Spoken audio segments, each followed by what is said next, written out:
आङो जिबायदि खस्थ' खालामदोंमोन फरायनायावहाय आरो उन्दुनायफोरखौ गारनानै जिबायदि खस्थ' खालामनानै गावखौ माने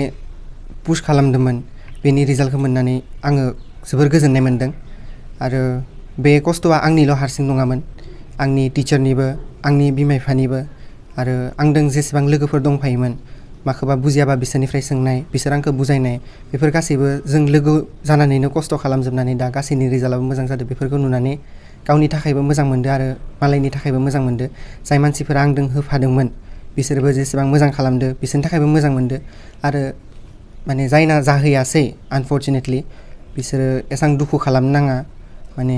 बे मोनसे एग्जामल'सो बुंहैनो थांनो जाहैयो माने बे एसां गासैनि लाइफखौबो डिसाइड खालामहैया नाथाय माने मोनसे प्लेन थानाया मोजां जाहैयो गासैनि थाखायबो दा आं मोनहैबाय बे आंनि थाखाय मोजां दा नों मोनासै नोंनि थाखाय माखौबा बेलेग जानो हागौ बेफोराव गासैबो माने खस्थ' खालाम आरो टटेल आंहा मार्कआहै 500 आउट अफ 720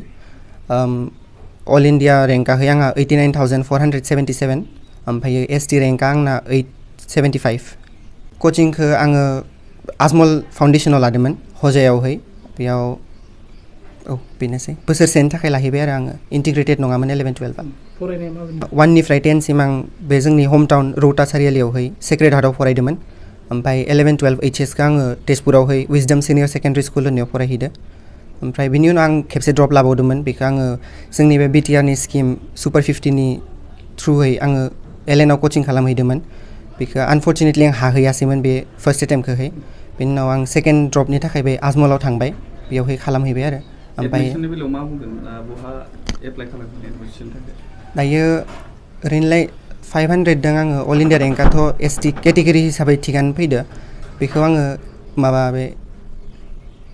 अल इन्डियायाव खेबसे खालामनो नायनोसै एटेम्प खालामनोसै बेयावहाय ओरैनोलाय स्टेटआव आङो बे जिएमसिएइच ओमफ्राय एएमसिएइच बेयावफोराव होना नायनोसै आरो मोनोबालाय आं जिएमसिएइचआवनो थांनो थाखाय नाजागोन बिदि जोंहा हस्टेलावहाय फन एलाउड गैयामोन माने बेयाव लोगोफोरजों रायलायनो मोनो आरो बेलेग जेबो बाहेरा जेबो सर्स गैयामोन जोंहा लोगोफोरजोंबो बेसेबां रायलायबाय थानो गासैबो फरायनायावनो बिजि थाजोबो बेयावहाय जोङो हस्टेलाव हरावहाय फन मोनोमोन आरो न'आव कल खालामनो थाखाय बिदिनो दुखु जाबा गोरा मोनबा माने मेन्टेलिथ' जेब्लाबो स्टेबल थागोन बिदि नंखाया गासैनि सिचुवेसनाबो बेयाव जेब्ला दुखु मोनो मा मोनो एनकारेजमेन्ट नांगौ मटिभेसन नांगौ बिदिबा जोंहा टिचार दंखायो टिचारफोरजों मोनो आरो उनावहाय बे गोथौ खोथाफोरखौ रायलायनो थाखाय गावनि न'आवहाय कल खालामहरो आइ बाबाखौहाय बिसोरजों रायलायनानै गोसोफोरखौ सान्ति खालामो दुखु मोनब्ला ओमफ्राय डिसकारेज जाबा माने डिमटिभेट जाबा आंनि सर्सआहाय बे आंनि मा बाबायानो आरो फोरोंनाया जेरावबो एखेयानो जाजोबो जेरै माने कचिं सेन्टारफोराहाय माहाबा जानो हागौ एसे बांसिन मोजां जागोन नाथाय गासैबो नोंनि सेल्फ स्टाडिनि सायावसो डिपेन्ड खालामो नों गाव जेसेबां टाइमखौ इउटिलाइज खालामनो हायो नोङो बेसेबां कनसेन्ट्रेसन होनानै फरायनो हायो बे गासैबो नोंनि सायावसो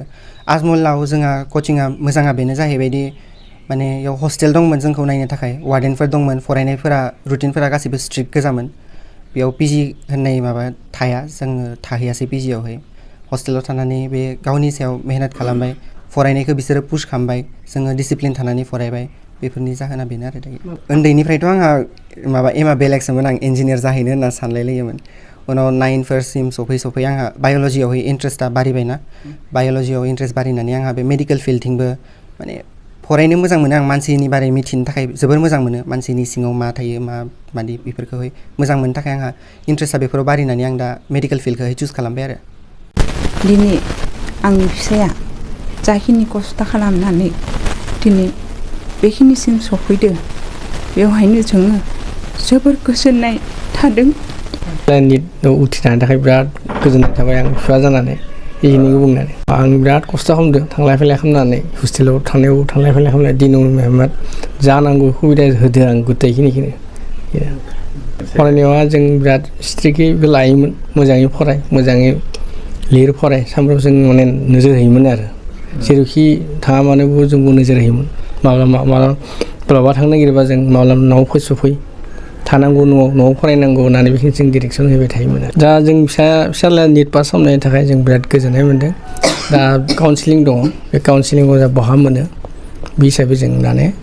आगबारिलांगोन आरो गावनि गथ'खौ मोजाङै न'आव लाखिनानै मोजाङै गावनि लोगोआव थाफानानै फरायनाय लोगोआव थाफानानै मा फरायदों मा फरायाखै एसे बेखौ टेबोलाव नायनांगौ आरो सानफ्रोमबो फुङाव सिखारनानै टेबोलाव जहोनांगौ आरो ओंखाम जानाय समाव ओंखाम जाहोनांगौ दुगैनाय समाव दुगैनो जाहोनांगौ थिग मोनाबिलि समाव बारा बेरायहोनाङा थिग हराव बेनो ओंखाम ओंख्रि जानानै आरो हरनि 12टा 1टासिम फरायहोनांगौ आरो बिमा बिफायाव थाफानांगौ होनबाना साक्सेस जायो आरो